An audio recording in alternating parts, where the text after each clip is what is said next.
Good morning. So, if you guys know me, I'm Zac Jackson. Technology is not my thing. So, there is a chance that you're watching the first or one of the first videos to ever make it to my YouTube channel that soon will have bazillions of subscribers and will be sweeping not just this country, but multiple countries across the world. There's also a chance that I don't get the video up, that nobody sees it if I do, and you're just listening to Zac Jackson and Friends as usual. In either case, today's guest is a real friend of mine. We go back almost 30 years to Ohio University, where we became friends. We have a lot of things that we won't talk about, but we will talk about our relationship. His name is Jason Doepke. His company is Intelligent DFS. And he has grown this company through picking winners on DraftKings, right, and doing other things. And I'm going to let him introduce himself to you guys and talk a little bit about what he's done. And I'm going to ask him some things. And anyway, we're going to talk a little fantasy football and talk about his product. So, Jay, first of all, welcome. You look more like Matt Rule than ever. You look good, and it's good to have you here. Thank you. I wish I was getting paid like Matt Rule. So when we first met, I probably had a fantasy football team, like a Yahoo fantasy football team on the huge white computer in my little dorm room, right? We all Since then, it's taken off. Years. And there's 9 different kinds of fantasy football, and there's all these sites that do it.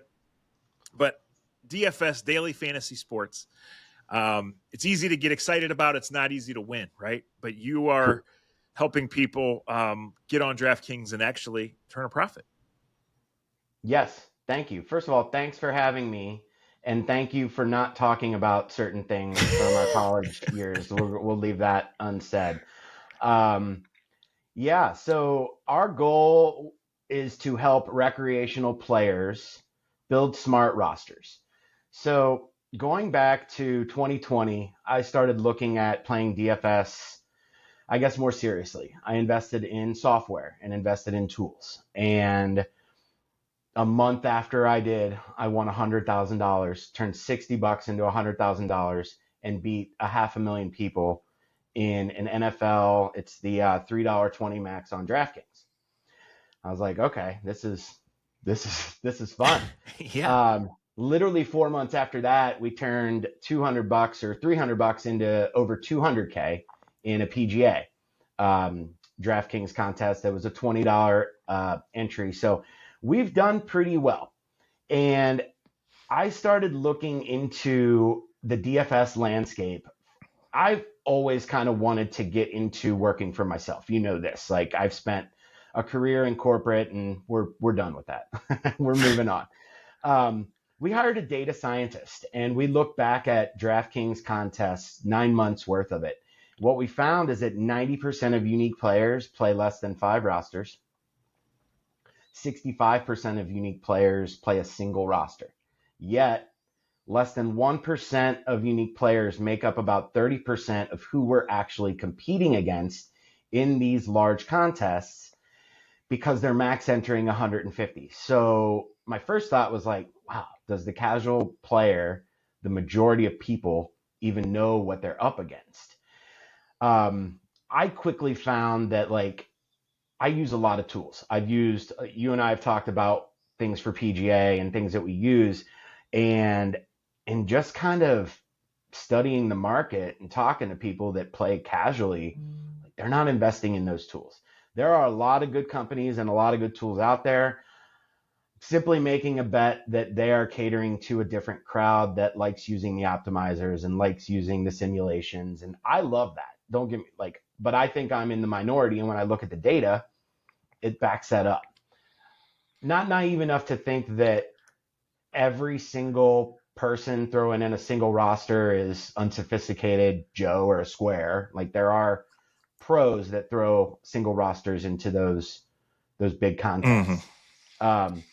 But I see a market opportunity, and I see an opportunity to help the casual player kind of level the playing field by first understanding what they're up against. So when you see competitive landscapes that we put out for PGA, and we see that less than 1% of people are making up a third of our competition, those people are using tools, using optimizers, using simulations.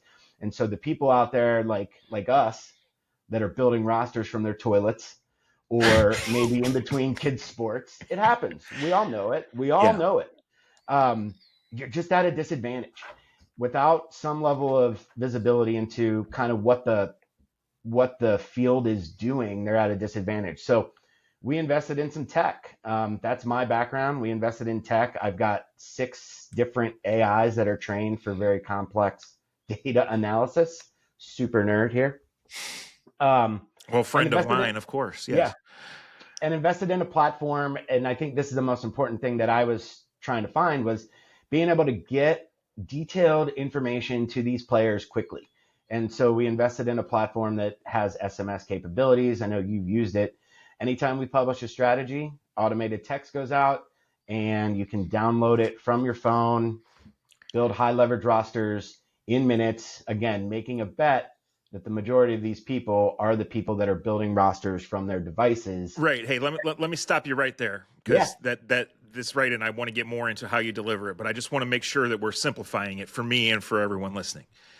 If you're going to win on this, right, it's obviously more than just saying Jerry Jeudy's going to have a big day, and he does, right? Yeah. But you're saying just as much or more than being right, you have to be right about who else is being chased. If you're ever going to win one of these big tournaments, right, it's more about being different and right than anything else is pretty much the gist of what you're saying, right?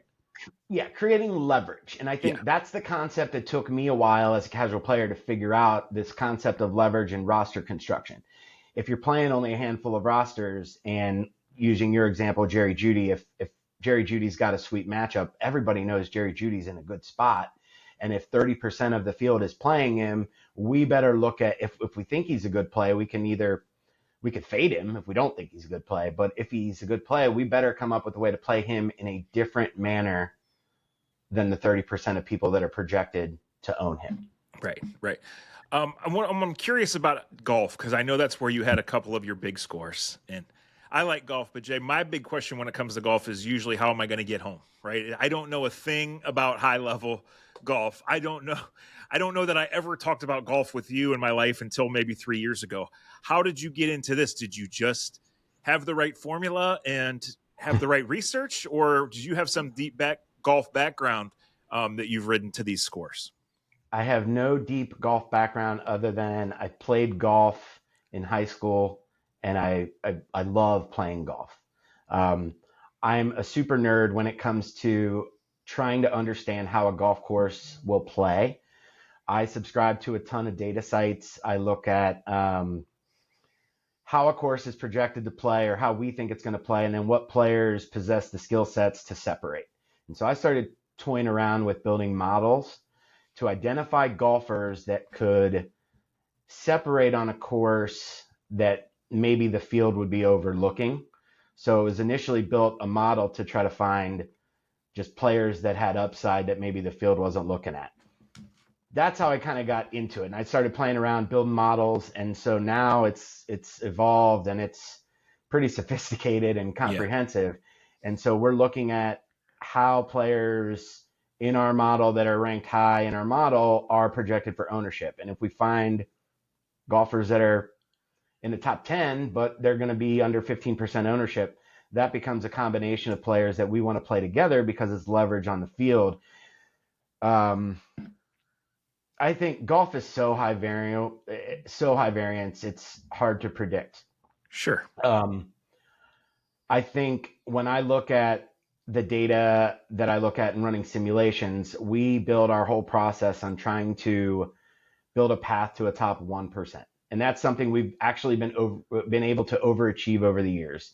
And we can get into that later if you want to. But that's kind of how I look at it from a golf perspective. Like, everybody in the Tour Championship, Scotty Scheffler is 45-50% owned. Everybody knows like he's a decent play, but is he pretty good? Is he pretty good at golf?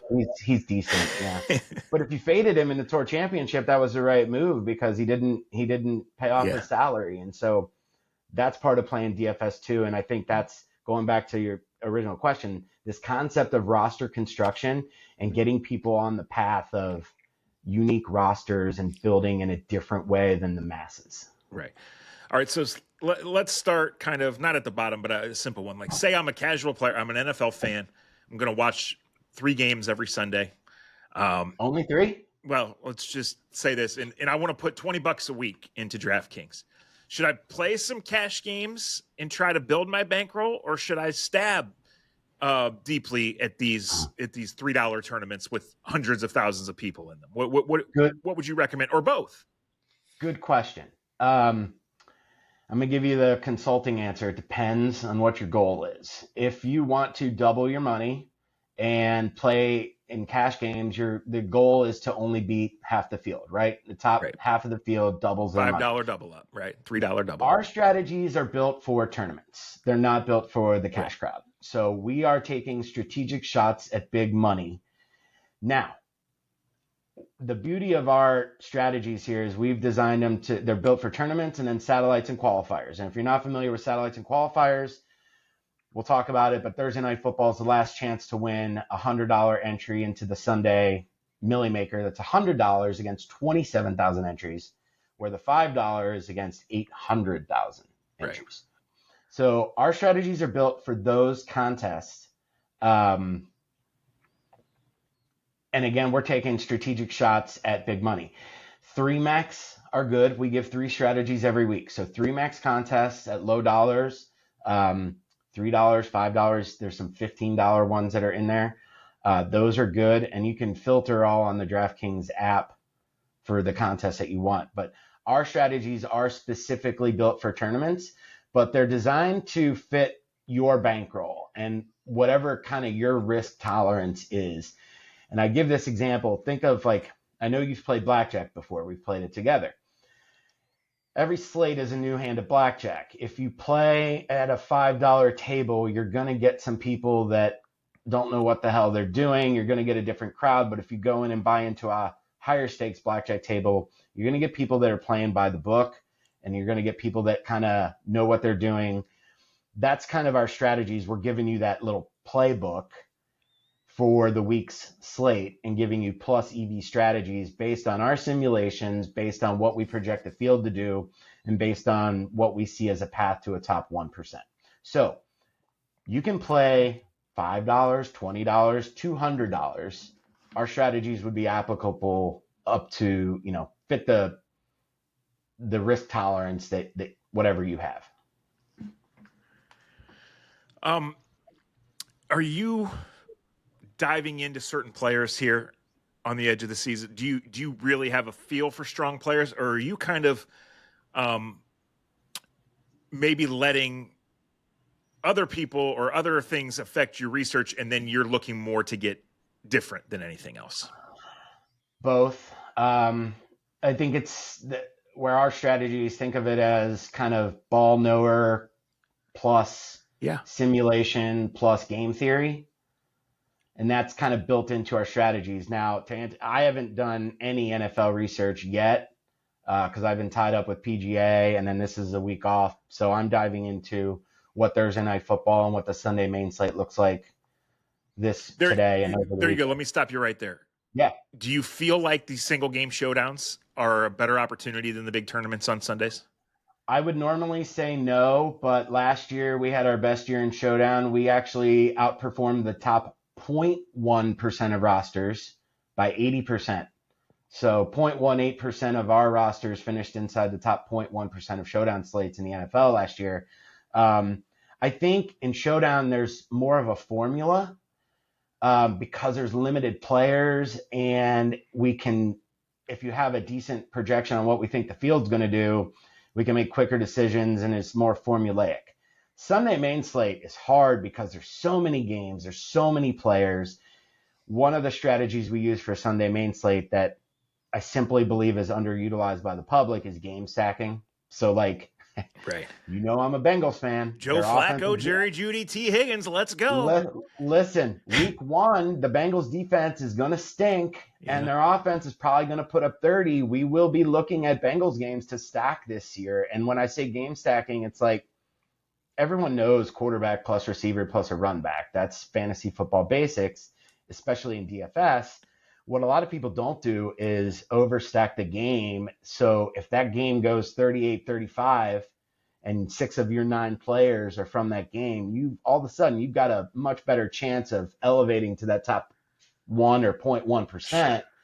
So that is a strategy we look at for Sunday main slate. But Showdown is anything can happen in a single game, right? Yeah. Like a defensive interception return or a block kick, that flips the script. Yeah.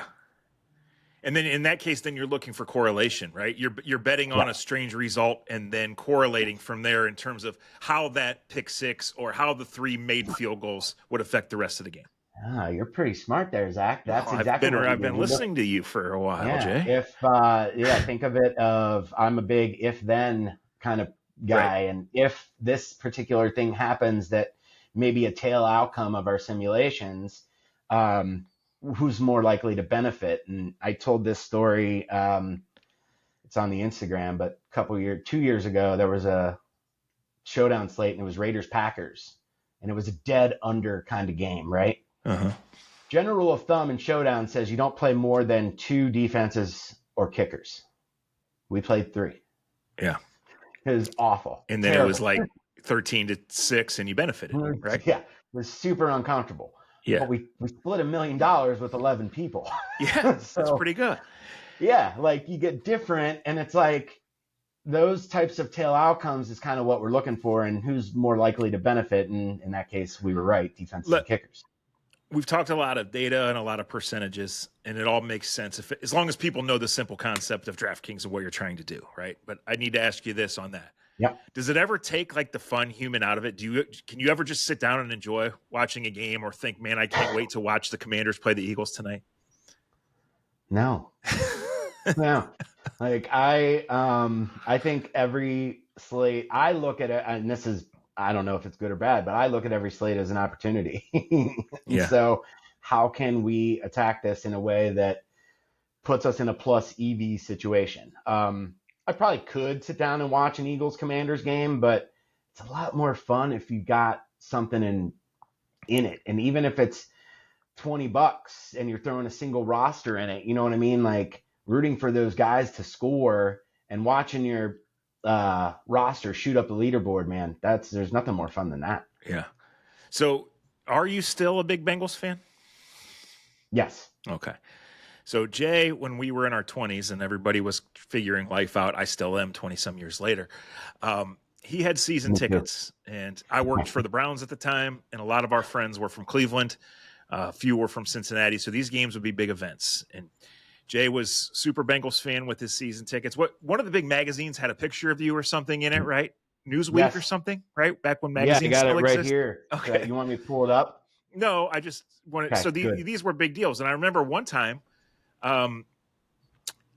as a Browns employee dressed in a Browns hoodie, I went to meet them at a tailgate before a game, and I got eggs thrown at me by people because I was standing next to my Bengal fan friends. But there's a better story. Some of you guys might be familiar with the jerk line that teams established for if you're in a stadium, everybody has a cell phone, and if somebody's overserved or being a jerk, you call them. Well, our friend Matt would be at home 4 hours away from Cincinnati, and he would call the jerk line and report Jay. Yeah, that did happen. I got reported to the jerk line. How did that conversation go? Honestly, I forget because I was one of those people that was overserved, but I do recall being reported to the jerk line by our mutual friend. Yes. It's a classic. Yeah. It's a classic. There was one where we came up to the Muni lot in Cleveland, and my buddy Mike, we were walking through the Muni lot with our Bengal stuff on.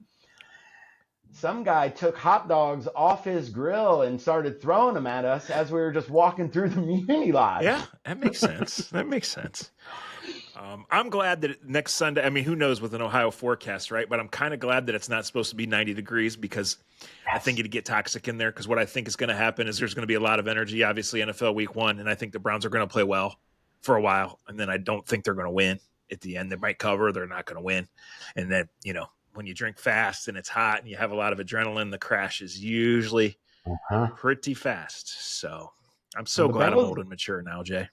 Right. The Bengals aren't known for having hot starts. So always week 1 is kind of like, what are we going to get? So I've never told this story, I don't think, to anyone. So I certainly haven't told it on the podcast or to you. No shit. But this is my own DFS story before we get back to your product for a minute.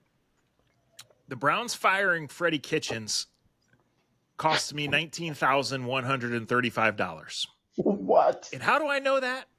Well, game 17, or I guess it was game 16 then. I don't think we had gone to 17 games. The Browns were out of contention. The Browns played in Cincinnati. The Browns had checked out. They lost the game. The season's over. We're all up in the press box doing our thing. It's the last Sunday night game of the year, right? It was Seattle and San Francisco. I forget, was it some sort of playoff seeding was at stake. That's why it was the Sunday night game. I open up my DraftKings app. I'm starting to build a little lineup. I know eventually I'm going to get back to the hotel and watch the Seattle-San Francisco game. Well, news comes down. Freddie Kitchens is fired. I obviously have to go immediately to work. I get distracted from DraftKings. I get back in maybe 20 minutes before kickoff, Jay, and all the good contests are gone. So I enter my lineup in 2 seconds, no research, no anything. I wanted Deebo Samuel in it, right? But whatever. Well, I win the contest, but it's the secondary or third tier contest. So instead of paying $20,000 to win, it pays $100 to win. Yeah. During this game, and I don't know that it's winning because I've been at the stadium working for hours because the head coach got fired. Now I've covered the Browns long enough at this point that I'm used to this, but there's still no like one template, right? As I'm driving, it's raining so hard, I get off the exit and I can't see a foot in front of me, and I drive into a pothole and I get this terrible flat tire. So I have to call, and it's $135 to fix it. No. So anyway, in that night, I lost $19,135. Oh my gosh. Oh man. So not to play the one-up game, but please do. Yeah, that roster that where I won $100,000 in the 20 max $3. Had I played that roster in the Millie Maker that week, it wins the Millie Maker by 7 points. Yeah, just not even close. It runs away with it. I'm a millionaire if I just put that roster in the Millie Maker, but I didn't. But I want to stress something, and maybe I'm wrong. Like, obviously, you've gotten to play with their money, and you've had success. Yes. But there is nothing wrong with entering the low ones because you're trying to hit the 1% outcome anyway and build your bankroll with their money, right? Correct. So the strategy that I deploy is I will build 150 rosters, and I entered into the mini max contest. It's $50 or $75 because it's 50 cents each. Then we'll run simulations for the other contests, and we'll take strategic subsets of that 150 and play them into the contests where we see leverage or where there's kind of simulation indicators for top 1% outcomes. And so we spread it around. That's kind of how we manage a portfolio. Now, listen, not everyone plays like that. In fact, most people aren't building 150. We talked about that. So people might say, well, you build 150. We don't enter 150 into the big Millie Maker contest because we don't have $3,700 to pump in and out every week. We're not professional DFS players. But that's how we kind of look at it as, the mini-max is a lot of people, or a lot of entries, I should say. And that's what another thing casuals need to understand is you're not only competing against people, but you're competing against all those other rosters. So yeah, we'll take them from the mini-max, max enter that one, and then take strategic subsets for the Millie Maker, the 20 max. What we're trying to do this for Thursday upcoming is we've got a lot dedicated to satellites and qualifiers. So on DraftKings right now, there's 25 cent, 50 cent, $1, and $3 contests to win a $100 entry fee into Sunday's Millie Maker. Our strategies are incredibly viable for that, and anybody that sees this before Thursday and signs up, we'll text our strategies to them. Right. We've got eight tickets into the Sunday $100 Millie Maker. So we're trying to get a few more, and what we're going to do is however many entries we get into the 100, we're going to put that same amount and the same rosters into the 5. And let's try to win $2 million. Right. And just to be clear here, guys, there is a language to this. There is a jargon all its own. You might not be familiar, but when Jay sends these texts and these links to these newsletters, it's not like completely dumbed down, but you're explaining this, like the building of it, right? Like if you're new and you're like, oh, I'm only catching about third of the words here. I've only been on DraftKings ever twice in my life. Like you're laying it out for people, not fully step by step, but fairly close to that, right? Yeah. So DraftKings actual terms and conditions prevent any service providers from giving away a full roster. We're not allowed to do that. So we give rosters, we give guidance in the form of player A plus player B plus player C. Now in NFL, it might be different. We might say we want to overstack the Bengals Browns game, and these are the players we're looking at. So we give our analysis behind it too, but we're giving it in a sense of if you need to build quick rosters, like in your situation, and you got a text and you had and we have a demo video of this on our site, how you can have the DraftKings app open and the PDF open that we send out, build rosters. It's got salary or players broken down by salary. So if you know you got 7K left, we've got a little chart that says we're going to live in the 7K range for the rest of these roster spots.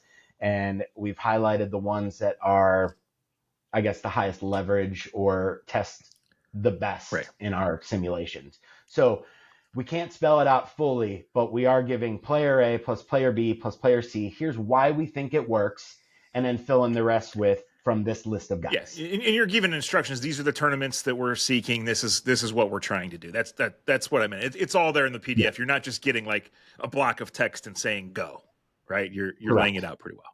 And the new thing that we're trying to do is, what we did at the end of PGA, we'll have for NFL is 5 to 7 minute kind of audio explanation. So if people are on the go and they can't read the PDF, they can click on a link and just listen to our kind of audio rationale for this is what we're playing and this is why we think it's viable.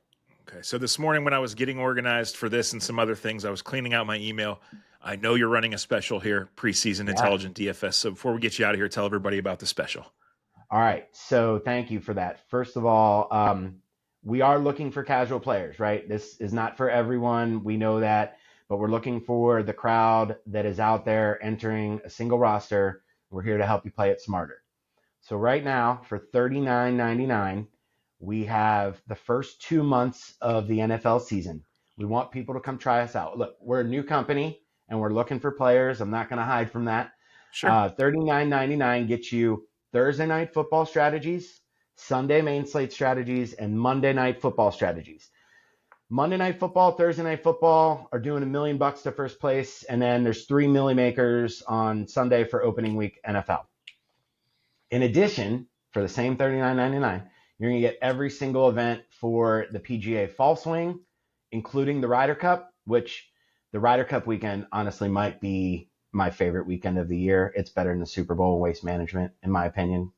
There's nothing better than fall time golf and football, but Ryder Cup is a different format and it requires a lot of strategy because you got to think about which players are more likely to play the most matches, and we simply don't know. So there's a lot of game theory behind that, but that's the deal. $39.99 gets you 8 weeks of NFL and every fall swing event. And then if you want to continue with the NFL, we'll give every strategy. It's another $69.99 through the Super Bowl. So for $110, you get the whole NFL season and the PGA Fall Swing. Works out to about $1.25 per strategy drop. And each of our strategy drops contains 2 to 3 viable strategies that we are putting into play too. We are playing these exact same strategies. We're not giving away things that we're not putting into play also. Right. The website for that.